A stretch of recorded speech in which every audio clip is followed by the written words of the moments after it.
Welcome to this Serenity and Leadership podcast, and today we're welcoming Lex Showunmi. Is that how to say it? Not bad, Tom. To join us, and we're going to be exploring again aspects of leadership today, and how leadership needs to look in the future, but today. So, Lex. Can you just start out by telling us a little bit about your journey? How have you got to where you are today, and what were the sort of major influences in your life that have really molded you, and perhaps some that you had to fight out of a mold? Yes. So I'm the son of Nigerian immigrants who emigrated in the 60s. And I think a lot of my molding comes from the clash between the cultures, the Nigerian culture and the British culture, and fighting my parents, fighting for my own identity based on my own experiences of the both. So, kind of rejecting some of the Nigerian culture, which I found was a bit too harsh, and then also rejecting maybe some of the British culture, which I didn't take to, and then bringing those two together to form my own identity, which, kind of helped me clash with my father, really. Me and my father clashed a lot. And in those clashes, amongst other things within my family, I guess I formed some kind of right or wrong idea about the way of doing things. And even when it came to being a parent, it was those ideas were formed very early on in my life. I have a very protective nature, and probably why I've gone into the security industry, and I was always very protective as a young kid, and I hated bullies. Just hated bullies. So I would always be stepping up and fighting on behalf of weaker, more vulnerable people. It helped that I was always tall as a child. I was always a tall child. And how tall are you now? I'm 6'7". Yeah. I was about 6'3" when I was 13, 14. So I've always been a tall one. And, I come from a very dysfunctional household. But within that dysfunctional household, I had very clear ideas on what was right or wrong. I've just always had this right, wrong element to myself. And when I look back at being an African child, you're supposed to do whatever your parents tell you to do. There's just no question about it. They're the kings and queens, and you are not allowed to question their what they say. I didn't quite go along with that, and in the intervening years since, I realized that I was quite a bold child, in that if something was wrong, I would vocalize that, even to my elders, because I just saw it as, no, it's not right. So I've kind of always walked with being bold, voicing my opinions of what I think is right or wrong along the way. In forming my leadership, I would say I started off as a reluctant leader, and in looking at my journey and breaking that down, I was the youngest in my family for 7, almost 8 years. Then I was in the middle when my 3 brothers and sisters came along, and then my 2 older sisters ran away from home, and then I was thrust into, oh, you're the oldest now. You are responsible for your brothers and sisters, etc. So I've kind of played all of those 3 roles, and the reluctant leader role stayed with me for a long time, until early 30s, when I accepted, because I was always being put into leadership positions, but I didn't want it. So I was always in one foot. Oh, I don't want this. Okay, but they want me to do it, so I'm going to do it. And then early 30s, I was like, okay, accept this. You are a leader. People keep pushing you into leadership positions. There must be a reason. And then from that moment, and accepting my leadership role wholeheartedly, that's when I started to really make a difference, to myself, to others, to organizations that I represented, and people always were happy to follow my lead as well. And I don't know, maybe it goes back to my very distinct what's right, what's wrong. I would fight for my teams if people are working with me against the bosses, etc. And so you forge very close relationships because people trust you and trust that even if they're in the wrong, I will tell my team that they're in the wrong, but when my team is in the right, I will stand up for them and fight on their behalf. you've kind of been a little bit of an unofficial ambassador for us for Serenity and Leadership this year, because you have come to so many of our events and been a really, really valuable contribution to those. So it started with our first Mastering Power Dialogue, and then you also came to our Mastering Feminine Power workshop. And what I love about you is that you are so open to, one, like a responsible leadership, but also the role of your feminine and masculine energies within that. And so can you talk a bit about, one, your experiences within the dialogues and the workshop, but also how that relates to your work with your team and how you kind of talk to them about using these more kind of feminine qualities in their work? Okay, so my experiences in your workshop, I came to the workshop around Mastering Power. I was a member of, this is at the library and I'm a member. And I saw it and I came, and I like to explore new ways of doing the same thing. And so I was intrigued, and so I came along. And what I really liked about the way you set up that dialogue was just the inclusive. First you set up as a circle, so there was no defined head or leader. And that round table setup is important, and it's something that's actually developed in one of my places where I work, where the team it's a round table, and it's amazing how they take equal responsibility for what goes on. So in Mastering Power, which I think we all should do, like personal power, and then when you have power over others, as you do when you run a business, to be responsible with that and to be an asset in other people's lives. And then moving on to the Mastering Feminine Power, that called to me, and I brought a friend along who was very interested. She's very interested in power dynamics. And what's also struck me is how many females it's majority females that have come to those sessions. So that must be a touch point with females about mastering power and understanding what power is, etc., etc. And I think I've told you this before. The last session you did I just found that amazing. It was the Lego play, the four quadrants of power. I walked away from that session very affected for about 2 weeks. I have to be honest with you. It was very, it made me reflect very deeply on certain powers, where I'd been, my journey, my evolution, etc. You know, when I stood in the quadrant of the negative masculine power, it took me back to a period in my life in the 90s which wasn't very great for me, and I was like, ooh, I'm so glad I'm not there anymore. But it was helpful in keeping things in perspective, to see where you are today, to see where you need to go forward in the future. Now, my fascination with the feminine aspects of power, comes from the conflict management training workshops and coaching and mentoring that I do internally in my business, but also externally with other businesses, with people outside of security. And what I found in really helping others to develop and in developing myself as well, is to embrace the softer aspects of what people believe power is. So and it's interesting that when I'm dealing with the males in my industry and I'm coaching and mentoring them, I'm introducing the feminine. I don't name it that, because they would just put their barriers up and they wouldn't accept. They probably wouldn't accept it. But they know you need to embrace your feminine power. Like, what? And when I'm mentoring and coaching a lot of the females who believe they're powerless, or they can't affect or even stop a conflict situation because I'm a woman, they're sitting in that space, or they identify themselves, oh, I'm a woman, I don't have the power.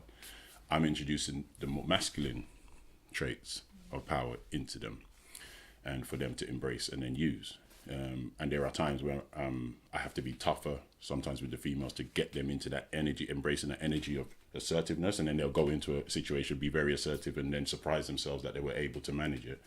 And then with the guys, it's because they're so quick to use the stronger energy to say, no, go in and be a bit more considerate. Listen first. Slow down. Patient. And when they embrace that, how much, when that light goes on their eyes, when it's, oh, I got the result I wanted, but not in the way I would have normally gone about it.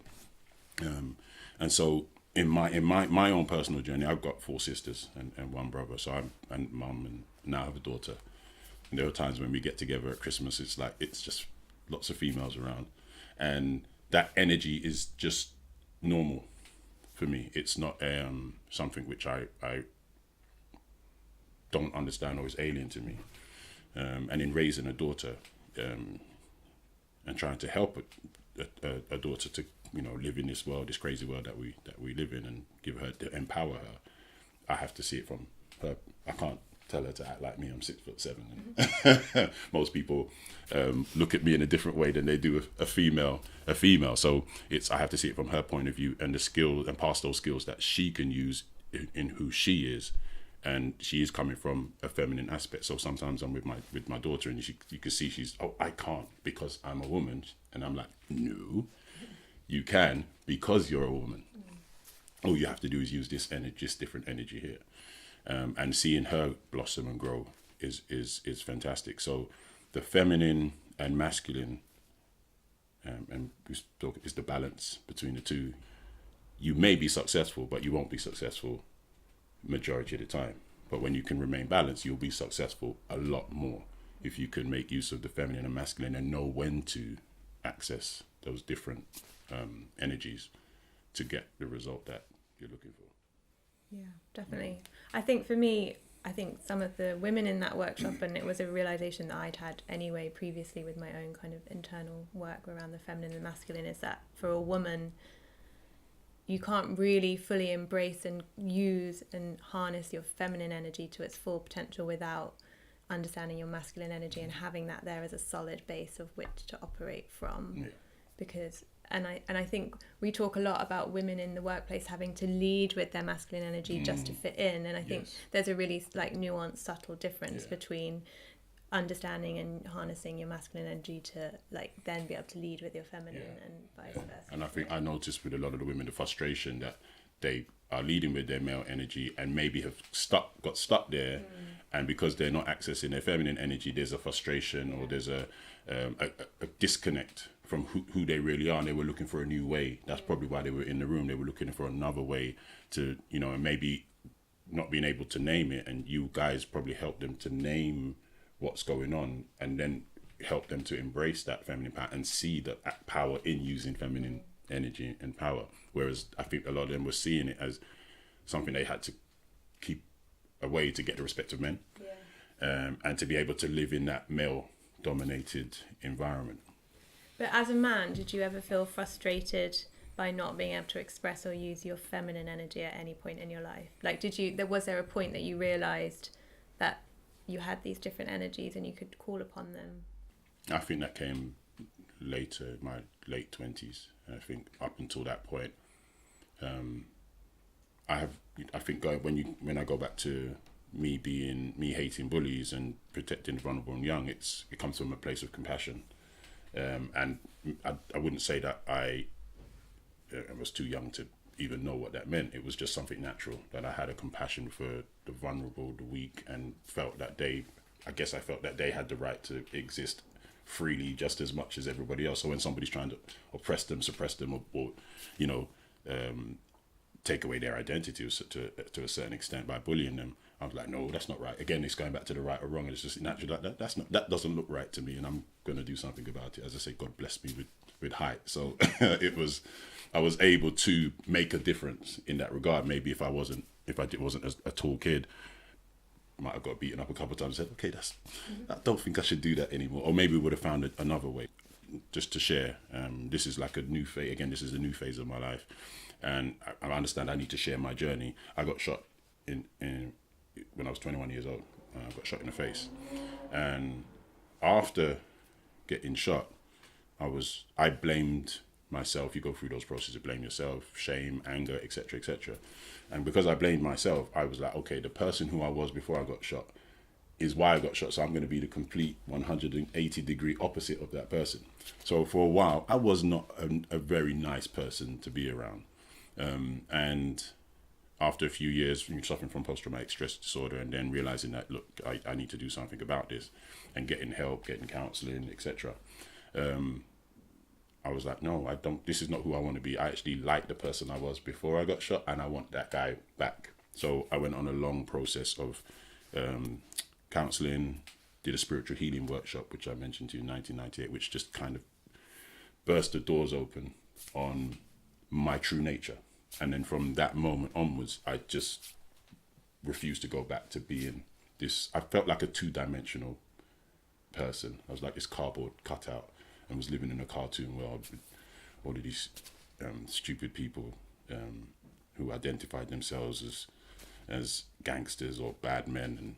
And even though I wasn't one of them, I was in that world and had to live in that world and be of that world and kind of protect myself within that environment. So when I took myself out of that environment and got back to who I was, I took those experiences of the dark, so feminine, masculine, so the dark and the light, brought them together for them to be, okay, this is the way you're going to help others, by understanding the dark, living in the light, and then guiding first myself, but then others, like my daughter, the people who I worked with before I had my business, and then within my business now, it's I really am protecting my people, my clients, from the dark by using the light.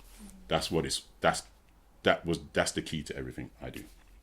It's understanding the dark, but remaining in the light, and empowering others to keep the dark at bay, kind of thing. Yeah. If I'm going to break it down. Amazing. Thank you for sharing that. That's all right. So you run a security company, and so you've got customers, which I guess, well, they're organisations that need guarding in some sense. What do you see in terms of leadership in other organisations? What The lack of? well, I see a lot of lack. It's a different kind. Yeah, it's a different kind of leadership, but it's a leadership that doesn't recognize the people that they're leading. And so one day, 2:00 in the morning after finishing shift, I went home. This is in March the 3rd, 2013, sorry. And just registered my business with 0 clients, because I was just, okay, if no one's going to do it, I'm going to have to do it myself. And it was a way to see if the way I believed it should be done could be done, because nobody else was doing it. And if you speak to a lot of the people in security, we're seen as a number. People are treated as a number. Go here, you're a commodity. Go here, go there. Do this, do that. There's no thought around how you're going to get to the places where you're working, what's going on, where you're working. There's no pre-knowledge. You might be going into a tough environment and you're not told. So how do you prepare yourself? How do you even say no if you don't want to? So there was a lack of concern, consideration there is a lack of concern and consideration for the people who work for security companies. And again, from using the conflict management skills that I gained on the job, but then also when I became a trainer in 2005, it's about how do you manage negative behavior? How do you positively, constructively manage this behavior, which to in a way which is not detrimental to yourself or the businesses that you're representing? And it's not easy. It really isn't easy.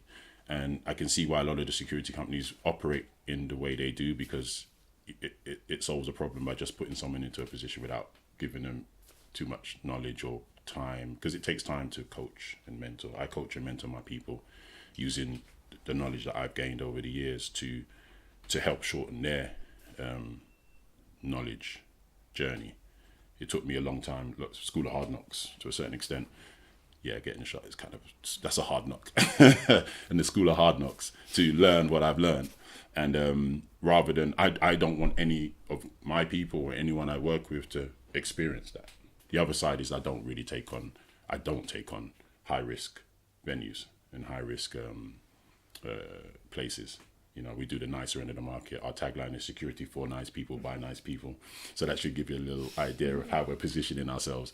And we do events and weddings and trendy bars. So that's one way of limiting the danger. But then the other one is just empowering my people with the skills and tools and techniques to manage other human beings. So before we started filming, you mentioned that you see yourself as an anxious leader. Yes, I worry a lot. Can you just describe to us then how this informs your leadership? So anxiety is good and bad. Anxiety is bad when it stops you from taking action. And I try to overcome that and stop myself from procrastinating by doing, accepting the invitation to do this podcast. Maybe a year ago, I'd be like, "Ooh, I don't know. I'm not gonna put myself out there. I don't want to tell my story publicly." And then I think the good anxious is that it makes you look at lots of different angles on what you're doing, how you're doing it, the impact you're having on others. Makes me care about what I'm doing and how I'm doing it, because we sometimes we know the what and what we're trying to achieve, but the how we go about getting the result we want can be damaging to other people, and I don't want to do that. I don't want to be in that space. I don't want to be responsible for damaging anyone else. So it just guides me, but I've got to make sure it doesn't stop me from taking action once I've decided on a course. Okay, this is the right thing to do. Don't get anxious to the point I talk myself out of doing what I feel is right, going back to the right and the wrong thing again. And part of that, I guess, is the that scale between anxiousness or anxiety and confidence. Mm-hmm. And it sounds like you're using it now as a way to stay sharp. Yeah, overconfidence is not a good thing. I've seen many overconfident people get themselves into issues and problems, and it's just because it stops you from seeing your blind spots. Overconfidence. So that's a good way of putting it. I do want to stay sharp. I do want to continue to be an asset within my business. So that means try to find out what I don't know. That feedback is a huge part of what we do. It's written into our manifesto as such, that feedback. It lets you know where you're at. It lets you know what you're doing good. It lets you know what you need to improve on. I encourage all of my team members to actively seek feedback and not be afraid of it. Like start flinching when someone's going to say something about you. It's okay. It's just, if you see it as, okay, I have areas of improvement rather than you're being criticized and being put down. And then also, because a lot of people, we love to hear good things about ourselves, don't we? And sometimes we don't want to hear the not so good. It seems kind of interesting that, because I imagine in the security field, and what I've come across in that area is that the kind of people who go into it tend to have very fragile egos. Yes and no. I think that might be an old school way of thinking about it. There's been changes in the industry where people have to get licensed now and do a course to get into the industry, whereas previously, when I first came into security, so I give my journey. The first security job I ever did was at 17 years old. I was a security guard. The company not really knowing who I am and what I can do, put me in a building in St. James's Park to look after. There was a fire there. I forget the name of the organisation, but it's quite a well-known organisation. Anyway, they put me into the building by myself to look after this multi-million-pound building in St. James's Park, a 17-year-old. It didn't work out very well, let's say. And then at 20, I got the door supervisor job in Brixton, and it was literally I was looking for a job. Someone said, "Oh, they're looking for security in Brixton," and they gave me the advert. I went down. They saw my size. They gave me a job. It was not down to my skills or abilities. I had none at the time, and I learned everything on the job. And then, fast forward to 2003, the SIA Security Industry Authority came in, and it was a pilot scheme they did in London. I was actually sat on the pilot scheme, and so since that was to remove the criminal element that were in the security industry for many years before, and so that cleaned it up. So now there are times I work with people who they've got degrees, they masters, etc., etc. And a lot of people is come into the security industry because they can get the license quite easily, and work is prevalent for them. And it's amazing how intelligent some of the people I've worked with can be. And the fragile ego side of it, there are people, yes, who do come into it with in that, wearing that identity. I don't employ them. I interview, when I'm interviewing people, I starts off as an interview and it becomes a dialogue or a conversation. It's usually an hour and a half long. I don't think I've done an interview in the last 2-3 years which was less than an hour, because they're getting to know me, I'm getting to know them, and we'll quickly know by the end of it whether we're going to work together or not. Because it's all about values. The values come out, and if their values don't fit with 3S partnerships, then I don't employ them. So the fragile ego, yes, that's in there, and people, I just see a lot of those guys, they're scared. When I see a person standing on the door with a frown on his face, or with his with intimidation, leading with intimidation, I see the little boy or the little girl, the scared person. I see the fear, and I kind of engage them from a place of, you have nothing to fear, and then they quickly drop that persona and show their true self. It's about safety. It can be a dangerous environment. I got shot in that environment, so there are real dangers there. So some people believe they need to put on this front to push the danger away, but sometimes in that they're actually attracting the dangers that they trying to kind of reject or push away. Well, I'm curious to know what some of the core values you're looking for in your employees are, but also I think what I'm hearing is very much in alignment with kind of our mastering power approach, where we look at kind of this 3-stage process in mastering responsible power, which is being receptive, reflective, and responsive. Mm-hmm. And so also, have you ever worked with anyone that's just not receptive to anything that you want to bring to them as a leader? And therefore, is there ever any way to overcome it, or do you just move on to find someone who is open and receptive? I never like to give up on anybody. However,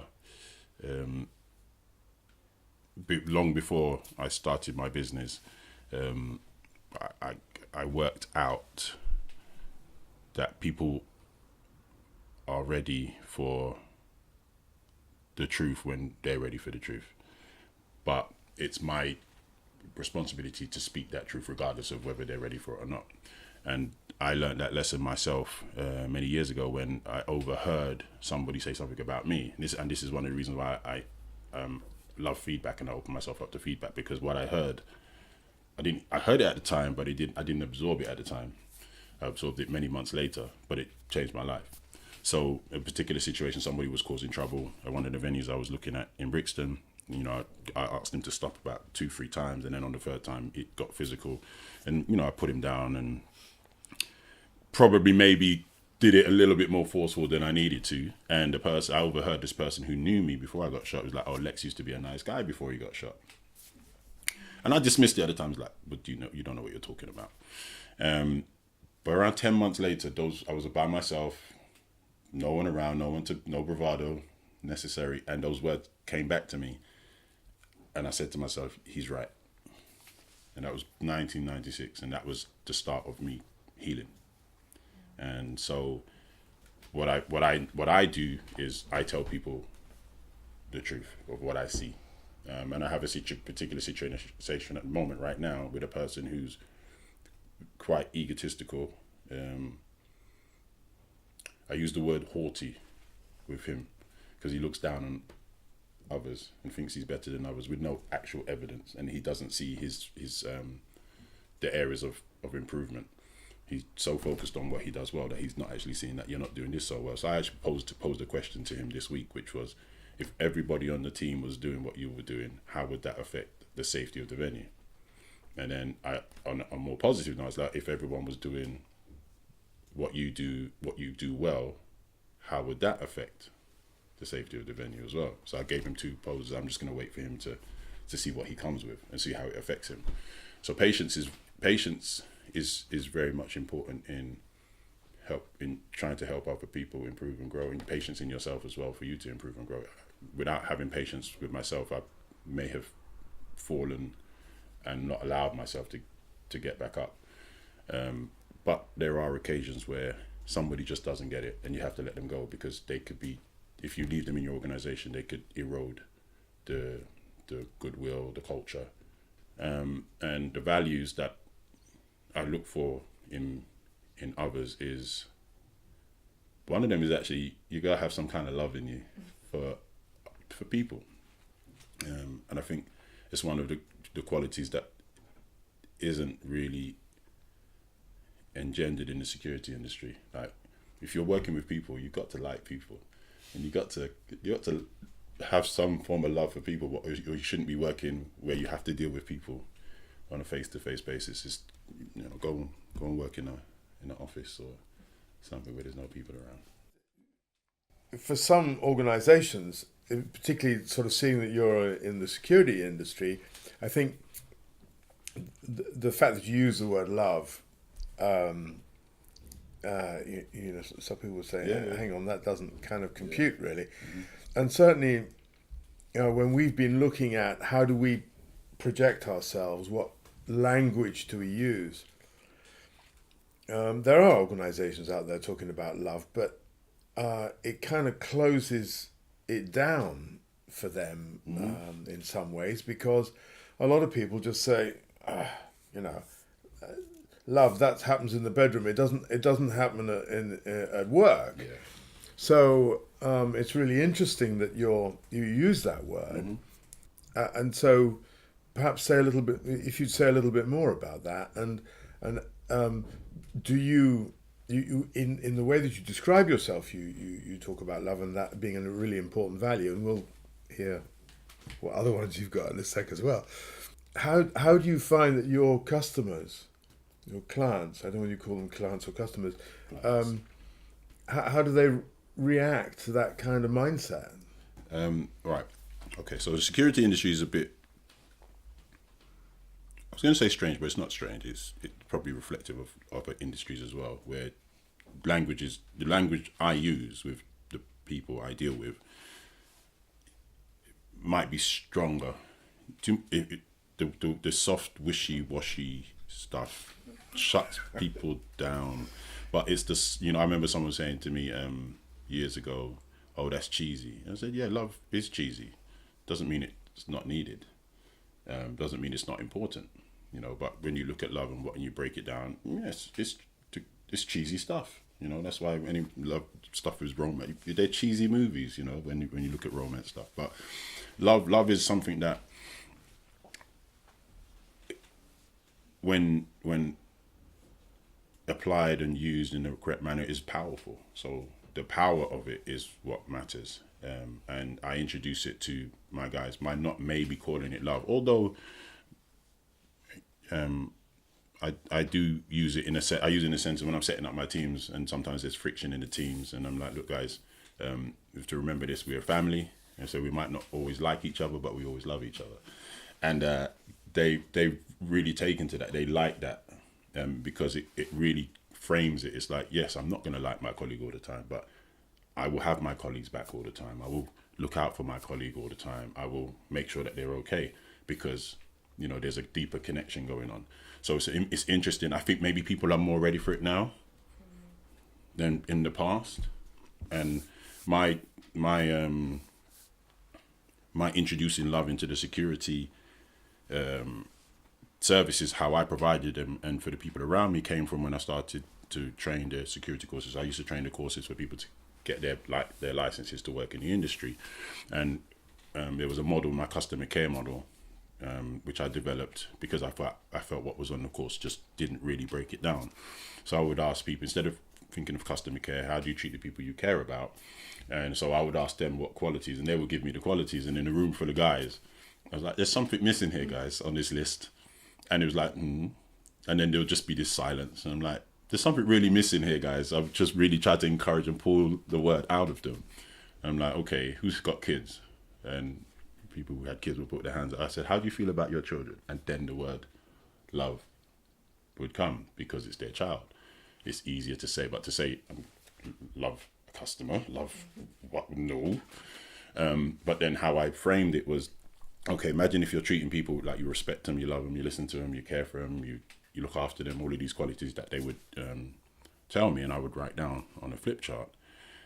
What effect does that have on the person that's receiving that? And then they would then give me the answers. And I'd say, okay, so if you did that at work, what kind of venue are you going to have? What kind of place are you going to have? What you did that with your colleagues? What kind of work environment would you have? And again, they would give the answers. And it's very, just by taking them on that journey and introducing love into it, they saw the power of it to make better environments, more harmony, more peaceful, more friendly, you know, an environment that they would look forward to going to work to. So, I mean, I first did that in probably about 2007. And then when I saw the power of it, I was like, well, I've got to keep it. I've got to keep doing this, because it's changing their mindsets, you know. And then because the company I worked for, we were doing the training for them, a lot of those guys would then come in to work with the security company I worked for. I would then end up working with quite a lot of them, mentoring and coaching them. But then I could see the tools that were passed on to them in the training, how they were using them, and the benefits they were getting from using those tools and using the love and being more of a human being when working, rather than a security person, and with the identity that goes with I'm a security person. If they just identify themselves as I'm a security person, I'm a door supervisor, I'm a security guard, I'm a bodyguard, I'm a close protection officer, there's a stereotypical identity and behavior that goes with that. So to take them away from that, it's no, you're a human being delivering a service, and a human being delivering a service uses these qualities and has this effect. And then when they do it and they see the effect that they're having, it means they hold on to those skills and keep on using them, because they're having a positive effect and they're hearing good things about themselves, obviously. So what is your kind of advice to people that want to be able to maintain inner peace, harmony and equilibrium in challenging times when we are all very susceptible to things? Well, I think it goes back to something I was saying earlier, being stubborn to your vision. If you're stubborn to your vision, it's hard to take you off the path, because this is what I want to achieve, this is how I want to do it, but don't be stubborn to the methodology. And so what I tried to get my guys to open up this, there's an exercise. I did a workshop recently, and you know, the people in the group, a lot of them were quite fixed on it has to be this way. So I was like, okay, let's do this exercise. Number 7. How many ways to get to the number 7? And they were like, what do you mean? I was like, how many ways can you get to the number 7? And they were like, can you subtract? Can you divide? I said, you can do whatever you like. And I just gave them 2 minutes, because obviously if you carry on, you're going to just get loads and loads of time. So within those 2 minutes, it was like, how many do you, okay, I came up with 9, came up with 7, I said, okay, what does that mean? And it was like, okay, there's different ways to get to a conclusion or solution. It's not always one way. So it's I try to open up the people on my team, in my company, open up their mind to, there's many roads to that vision. There's many roads to create harmony, peace. It might not always be comfortable because you're not used to that way, but the result is what matters. I usually get feedback, oh, my girlfriend said I'm much more calm, or my mum said, oh, you've changed, or because it's life stuff. It really is life stuff. But they probably wouldn't embrace it if it came as a life. Oh, this is for your life, because it's work, and then it just has that knock-on effect of you having a positive effect in their life. But again, it's that language stuff. It's the how does it? I will accept it because it's a work thing. But would somebody really go and get life coaching? Would they really want to admit that they've got a problem in their personal life? Sometimes I think that's hard for people. It was hard for me to admit I had a problem in my personal life. It took me 4.5 years to admit that I was suffering from post-traumatic stress disorder, and then to go and get the help that I needed. So, and I think I'm very conscious of my own journey to where I am today. I try not to forget It's like being a father. Don't forget what it was like when you were a child. Remember what it was like when you were 5, or if you can remember that far back. I don't think we can anymore, can we, Tom? I think some people do and some people don't. Yeah. I'm one of those that doesn't. It's a long time ago. Yes, it is a long time ago. But I'm just teasing you, by the way, Tom. I think various things in childhood, in order to survive, we suppress. Imagine open a can of worms that would, wouldn't it? With lots of other kids. Exactly. But yeah, so I try to remember my journey, and that increases my empathy when other people are on the journey. And lots of my teams are, when you coach and mentor people, you get to know it's not just work. You get to know other stuff and other things that are going on that affect work. And in those times, I try to hold to how long it took for change to embed and be permanent in myself. So I think it relates to your other question of not, when do you just cut somebody off and say, okay, I can't do anything, this person doesn't get it. I remember a quote from Richard Branson. He was talking about he finds it hard to sack people. And I thought this was before I started my own business, and that stuck with me. Like, Richard Branson finds it hard to sack people. I'd rather move them to somewhere else to find out if they're good in that position rather than to get rid of them. Maybe that was when he was more hands-on in his business. Probably not the case now, but that was quite informative for me. It shouldn't be so easy just to throw someone to the wayside. And insecurity, that's just prevalent. It's like, yeah, okay, bye. We don't need you anymore. This is it's kind of really interesting because you talk about Richard Branson, and that was before he was, so a certain size and so on. And I was wondering, because you've got quite a small organisation, I think it's reasonably small, so you have the whole of your organisation that you can control. And whilst you've told me some amazing things, and maybe if we've got the time you can talk about it, in terms of how some of your people are taking their own initiative and running things in their way, which is completely because you've empowered them to do that. But I'm interested whether, as you see yourself going forward, the organisation will get to a size where it's going to be very difficult for you to be that, I want to use the word sort of father figure, that's creating this amazing culture. So is that a concern for you, or can you see a way where some of your people are taking these kind of initiatives so that it's not just dependent on you, that you're growing a culture that can grow to a large organisation? Yeah. Yes, it's a huge concern. As the company grows, will the culture dilute? Is a word I look at. I've seen it happen with other organisations I've worked where they've got bigger and their ethos gets lost, or the original reason they started, gets convoluted or mixed up, or just becomes about money. I think one of the ways I try to avoid that is telling the story of why I started Freers Partnerships to every single person who comes into the organisation. So I will tell them I started out of frustration. I will tell them it was because I didn't like the way companies treated security people. They usually, they treat us like a number. They'll usually say the next line because they've had that experience. And there was a point where a couple of years in, people were coming to start work, and I was like, man, they're bringing all of this frustration and anger from how they've been treated with other companies, believing I'm the same as those other companies. And at that point, I hadn't quite got the wording and how to articulate what we're about, down packed to have that emotional impact. And I was like, I'm gonna have to put these guys through a decontamination chamber because they're just bringing all this toxic energy into my business. And I'm like, no, that's not what we're about, And it was really obvious how the effects of other companies was weighing on them. And they just expected me to be the same. And even though I was saying what I was saying, it was like, yeah, right, I've heard this before. It was that kind of response. And so I was like, okay, I need to tell them why I started Freers Partnerships, share the journey, and then tell them my own story as to the experience I've had, and then it was, okay, I like this guy, I trust this guy. And one of the things I picked up with the organization I used to work for was they, because I worked in their office and I would listen to them do their interviews, and they made out like they were this amazing company. And I worked in the office, but I was also working on the front line.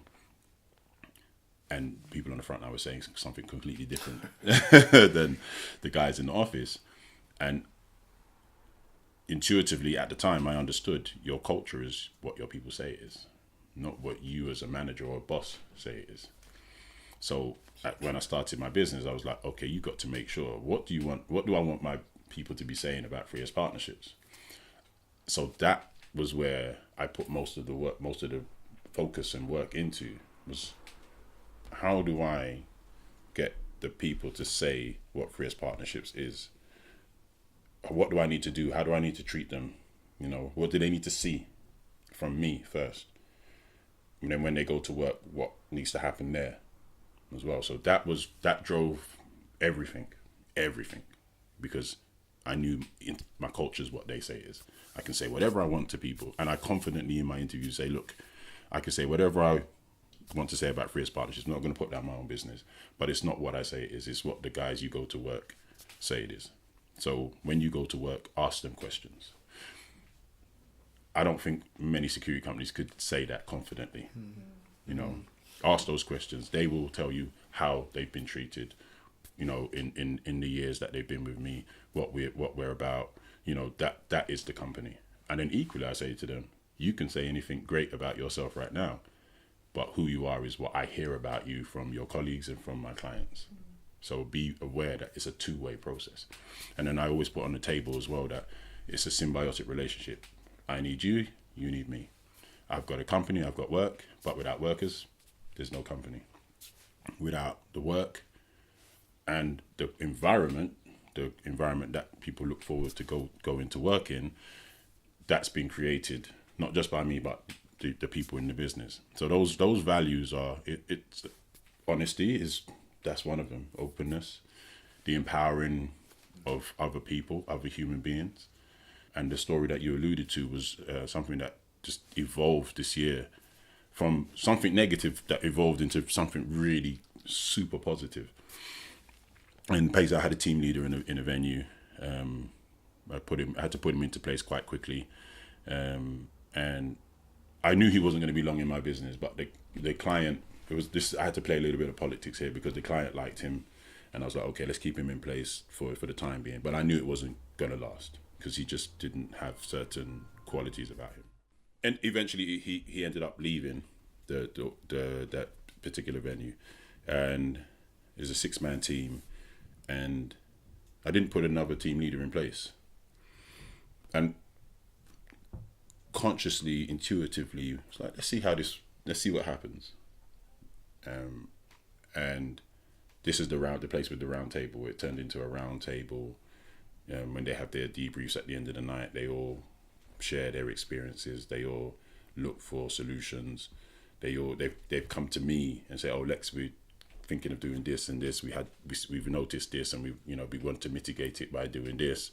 And I remember when the first time the spokesperson came to and put that towards me, and then he got self-conscious afterwards. He's like, "Have I overstepped?" I was like, no, not at all. I'm like, I'm very impressed that you guys have taken responsibility of your venue. And I was talking to Tom about this before. The operations manager came. Was one day. He was like, "Lex, who's the team leader?" And I said, "There isn't one." I said, "It's a round table. It's a collective. They've taken collective responsibilities." Like, "Yeah, I think we need a team leader."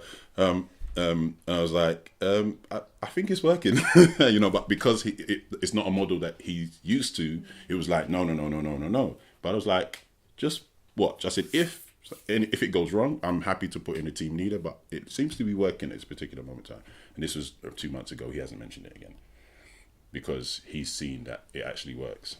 Now, I don't know if it's down to the characters in the team or that will be a model that we can replicate in other venues, but I sat in on one of their debriefs on Saturday night. Man, it's fantastic to see. It's amazing. Every single person, nobody talked over another person. It was absolute maximum respect for each individual, and the part that they play in the success of the venue. And even the manager of the particular venue, he's come back and he's complimented me and said, your team are amazing. And I don't even know if I should say this on camera because I don't know if it's going to go, but he was like, no, I'm not going to say it. I'm not going to say it. It might go out to the wrong. But you're highlighting something that is so exciting. And if you look at the models of the future organisation and the way that a future organisation, it's exactly as you describe. Mm-hmm. And what is amazing is if you empower people, fundamentally, people come from a positive place. Mm-hmm. But they so often, almost always, are in an environment where it is assumed that they're going to have negative intent or that they're going to need to be micromanaged. And so that's what you get. Yes. But if you give people the space, mm-hmm. it is amazing. I love that story. We're nearly out of time. Jessica, have you got a final? I just want to say thank you. I really, really enjoyed listening. Can I just say one more thing about that team? Because this amazed me. One of the people on that team has moved to Essex. He was living in London. He's moved to Essex. The venue is on the other side of London from him. And he was like, oh, Lex, do you have other places where I can work actually closer to home or the hours are more conducive to him getting back on time? And I was like, we looked at it and I was like, I've got this. He's like, no, that can't work. He said to me, I'll stay there. He finishes work about 2:30 in the morning and he won't get home till 7.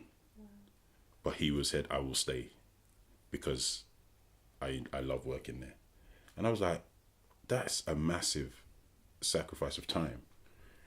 But because of that culture that they have, he would rather be a part of that than to move somewhere else or move to another organization that's closer to home and more convenient. And that I've got to make sure other people have this experience. It's on me to build the business and make sure we hold on to this culture and other people have this experience of enjoying their work. And that's my responsibility. Like I see that. Bring this to more people. It's not about money. It's like, yes, every business has to make money to continue, but this has gone beyond that now. That kind of feedback is like, it humbles me. Right? And I was like, are you sure that you're happy to do that? And he's like, yes. And I was like, okay, I'll put your money up just as to help you with travel and stuff like that. And he was like, oh, thanks boss. I'm like, no, you're showing, you're going above and beyond with your loyalty here. So I need to, show you my appreciation in return. And just saying thank you sometimes isn't enough. You kind of need to do it in action. So yeah, my guys surprise me pretty much every week now. I'm being surprised by the people that are in my organization and just the commitment and the loyalty that they have to 3S Partnerships. So for those out there watching this, 3S Partnerships, that is a security company to work with.